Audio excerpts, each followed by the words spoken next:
लोकसभा की तारीखों का ऐलान हो चुका है और ग्वालियर चंबल अंचल में 7 मई को मतदान होना है। और इस ग्वालियर चंबल अंचल में क्या कुछ सुरक्षा व्यवस्था रहेगी, इसको लेकर ग्वालियर जोन के आईजी अरविंद सक्सेना जी इस वक्त हमारे साथ मौजूद हैं, उनसे बात करेंगे। सर, चुनाव की तारीखों का ऐलान हो चुका है, ग्वालियर चंबल अंचल में 7 मई को मतदान होना है, क्या कुछ इंतजाम किए गए हैं? देखिए, जो ग्वालियर पुलिस जोन है उसमें दो हमारे संसदीय क्षेत्र आते हैं। प्रथम ग्वालियर और द्वितीय है जो गुना। और इसी से जो हमारे जुरिडिक्शन के चारों ज़िले हैं, तो ग्वालियर, शिवपुरी, गुना, अशोकनगर, वो कवर होते हैं। तो माननीय इलेक्शन कमीशन ऑफ इंडिया और माननीय एमपी इलेक्शन कमीशन के द्वारा विस्तृत दिशा निर्देश जारी किए गए हैं, तो इनको अक्षरशः फॉलो कराना हमारा प्रमुख उद्देश्य है। और इसके विषय में हमने एक मीटिंग का आयोजन अपने चारों एसपी और डीआईजी के साथ किया था। और इस दौरान जो है उनको विस्तृत दिशा निर्देश दिए गए हैं कि जो जिला प्रशासन के साथ आचार संहिता घोषित होने के बाद 24 घंटे, 48 घंटे और 72 घंटे के अंतर्गत जो विशेषकर डिफेसमेंट की कार्रवाई रहती है वो करानी है, तो इसमें पूरा समन्वय बना के वो कार्रवाई करवाएं। इसके तहत बेसिक पुलिसिंग की कार्रवाई जो कि माननीय इलेक्शन कमीशन ऑफ इंडिया और माननीय एमपी कमीशन और इलेक्शन कमीशन के द्वारा जो निर्देशित है उसके विषय में भी हम लोग निरंतर जागरूक हैं। और इसमें जो नॉन वेलेबल वारंटीज़ हैं इनकी पकड़ धकड़ एक हमारा प्रमुख टारगेट है। ऐसे नॉन वेलेबल वारंटी जो कि हमारे यहाँ अपराध करके हमारे ही ज़िलों में या फिर प्रदेश में कहीं भी इस समय घूम रहे हैं, तो उनकी पकड़ धकड़। और सेकेंडली कुछ हमारे सरहदी इलाके भी हैं जो दूसरे प्रांतों के साथ, उनसे भी हमने उन वारंटों को एक्सचेंज किया है। वहाँ के भी जो नॉन वेलेबल वारंटी यहाँ आ सकते हैं, क्योंकि चुनाव तो सभी प्रदेशों में है, तो नेचुरली हम लोग उसमें आपस में समन्वय बना रहे हैं उनके अगेंस्ट। इसके अतिरिक्त जो अवैध शराब है और इसके अलावा नारकोटिक्स और साइकोट्रोपिक सब्सटेंसेस हैं, इनका परिवहन भी जो है वो एक राज्य से दूसरे राज्यों में होता है। तो ऐसे सभी रूट्स हैं, इनको चिन्हांकित किया गया है और वहाँ पे फ्रीक्वेंट चेकिंग्स वो हम जो है इंश्योर करेंगे आपस में समन्वय बना के, जिससे इस प्रकार के ट्रांसपोर्टेशन से किसी भी प्रकार से चुनाव को प्रभावित ना किया जा पाए। इसके अतिरिक्त जो कैश है जो चुनाव को प्रभावित कर सकता है उसका परिवहन, इसके अलावा जो प्रेशस जो मेटल रहते हैं, सोना, चांदी और बाकी फ्रीबीज जैसे कंबल, कपड़े, अन्य पदार्थ जो कि चुनाव को प्रभावित करते हैं, तो उसके विषय में भी जो है नेचुरली एफएसटी और एसएसटीओ का गठन होता है, जो टाइम के क्राइटेरियाज फिक्स हैं इलेक्शन कमीशन के द्वारा। तो उसका पालन करके स्ट्रांगली जो है चेकिंग इंश्योर करी जाएगी, जिससे इस प्रकार की जो वस्तुएं हैं जो चुनाव को प्रभावित कर सकती हैं उनको पकड़ा जाए।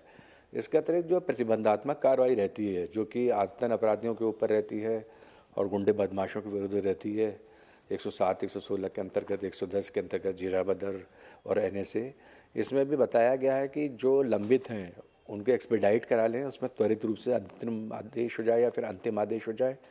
और सेकेंडली जो नए प्रकरण प्रस्तुत किए जा रहे हैं उसमें अपराधियों को जिनके विरुद्ध ये कार्रवाई की जानी है उनके रिकॉर्ड को चिन्हित करके अद्यतन स्थिति कर ली जाए, जिससे किसी प्रकार के प्रतिरक्षण का मौका उनको ना मिलने और टाइमली चुनाव के पहले ऑर्डर हो जाएं और जीराबदर और एनएसए प्रभावी रूप से उनके ऊपर इम्प्लीमेंट करा जा सके। सर, देखा जाता है कि जब ग्वालियर चंबल अंचल में चुनाव होते हैं तो जो उपद्रव है, छोटी मोटी जो घटना है, जो बदमाश हैं वो भी लगातार सक्रिय हो जाते हैं। उनको रोकने के लिए, उनको कंट्रोल करने के लिए कुछ प्लानिंग आपकी बात? देखिए, यहाँ जो हमने ऐसे लोगों को भी चिन्हित किया जो पिछले 10 सालों में जिनने आग्नेय शस्त्र का उपयोग किया, विशेषकर जो फायर आर्म्स, यहाँ पे बहुत ज़्यादा टेंडेंसी है कि एक तो लाइसेंस ज़्यादा है, तो कई बार भूमि संबंधी विवादों में आपसी जो विवाद रहते हैं संपत्ति संबंधी, इसमें भी लोग जो है दूसरी पार्टियों पर या इवन अपने सगे रिश्तेदारों पर लाइसेंसी हथियारों का उपयोग कर लेते हैं। तो जैसा कि दिशा निर्देश हैं कि लाइसेंस हथियारों को जमा कराना है, तो मैंने बहुत स्पष्ट किया है पुलिस अधीक्षकों को कि आखिरी दिन का वेट नहीं करना है।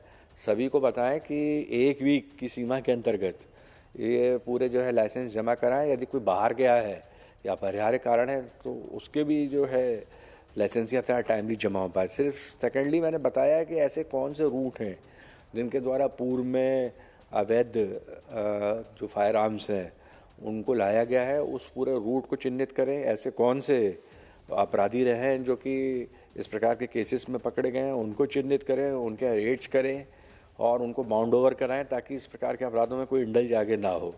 तो ये आग्नेय शस्त्रों का जो उपयोग है, इसको हमने बहुत ही क्लोजली वॉच किया है यहाँ पर, और मोस्टली यहाँ पे कई बार ये रहता है कि भयभीत करने के उद्देश्य से किया है, ये लोग प्ली लेते हैं, लेकिन इस प्रकार के जो टारगेट करके चलाए गए वो रहते हैं, गन शॉट्स रहते हैं या फिर फायर के जो टारगेट रहते हैं, तो कभी भी ये हताहत हो सकते हैं बुरी तरीके से। तो ये सब मैं मानता हूँ कि सब 307 आईपीसी की परिधि में आते हैं, और बेसिक इंटेंशन कभी भी गड़बड़ा सकता है अगर मतलब किसी का टारगेट चूका तो वो तो 307 आईपीसी की परव्यू में ही आते हैं। तो इस प्रकार का लोग यदि हवाई फायर करके किसी पर्टिकुलर व्यक्ति को इंजोर्ड करते हैं पार्शियली, या फिर वो ये सोच रहे हैं कि ये फेटल टाइप की मतलब इंजरी नहीं आई है इसमें, तो किसी प्रकार का वो लाभ ले लेंगे, तो कोई लाभ नहीं मिलने वाला। सख्त से सख्त कार्रवाई होगी जो आग्नेय शस्त्रों का उपयोग कर रहे हैं। सर, एक बड़ी चुनौती और रहती है, देखा जाता है कि जब चुनाव आते हैं तो शस्त्र लाइसेंस थानों में जमा कर लिए जाते हैं, लेकिन इसके बाद भी जो अवैध हथियार हैं वो इस ग्वालियर चंबल अंचल में ज़्यादा सक्रिय हो जाते हैं चुनाव के वक्त। तो उनको रोकने के लिए, उनको कंट्रोल करने के लिए क्या कुछ प्लानिंग? देखिए, इसके लिए मैंने आपको बताया है कि ऐसे अपराधी या ऐसे आरोपी जो पूर्व में काफ़ी बड़े मतलब जो है कंसाइनमेंट के साथ पकड़े गए हैं, उनकी जो है मॉनिटरिंग करें। दूसरा, कुछ पर्टिकुलर मार्क्ड रूट हैं, चिन्हित मतलब जो ऐसे मार्ग हैं कि किसी एक जिले से किस प्रकार से हमारे ग्वालियर अंचल में वो हथियार लाए जाते हैं, तो इनकी भी अगर इंटेंसिव मॉनिटरिंग की जाए तो बहुत अच्छे रिजल्ट्स मिल सकते हैं। तो इस पर्टिकुलर रूट्स को चिन्हित करके मैंने बताया है कि इनकी इंटेंसिव मॉनिटरिंग करें, रेड्स करें लगातार इनके ऊपर, जो इस प्रकार के आरोपों में और अपराधों में सक्रिय हैं। और एक और इसमें आस्पेक्ट या बिंदु बताया गया है कि ऐसे आरोपी जिन्होंने आग्नेय शस्त्र का उपयोग किया है, इनसे बहुत ढंग से पूछताछ होनी चाहिए, क्योंकि हथियार किसी ने उपयोग किया या तो घर में बनाया या फिर किसी अन्य संसाधन से बनवाया, नहीं तो 90% जो है उसको किसी से खरीदा। किससे खरीदा, यदि उसको भी हम अगर लोकेट करेंगे तो उससे और चेन की चेन हमको मिलती जाएगी। तो चेन से हमको मूल सप्लायर तक पहुंचना प्रमुख उद्देश्य मैंने बताया है, ताकि उसमें आपको पूरा बल्क की सप्लाई की पूरी चेन खुलती है, और ऐसे आरोपी पहले भी धरे जा सकते हैं जो इसका दुरुपयोग कर सकते हैं। तो इसमें बहुत स्ट्रांग एक्शन के लिए बताया है कि जो आग्नेय शस्त्र या फायर आर्म्स की पकड़ धकड़ बहुत मजबूत करनी है, और ऐसे आरोपियों और ऐसे अपराधियों के हौसले जो है बिल्कुल पस्त कर देने हैं जो आग्नेय शस्त्रों का दुरुपयोग करते हैं। बिल्कुल। तो आज इस वक्त हमारे साथ मौजूद थे ग्वालियर संभाग के आईजी अरविंद सक्सेना। उन्होंने साफ तौर पर कहा है कि आगामी चुनाव को देखते हुए सबसे पहली नज़र उन बदमाशों पर होगी जो इंटर स्टेट बदमाश हैं, यहाँ आकर और छुपते हैं या फिर अपराध करते हैं। इसके साथ ही अवैध हथियारों पर भी सख्त नज़र रहने वाली है। कैमरामैन संजय चंदेल के साथ अनिल गौर, विस्तार न्यूज।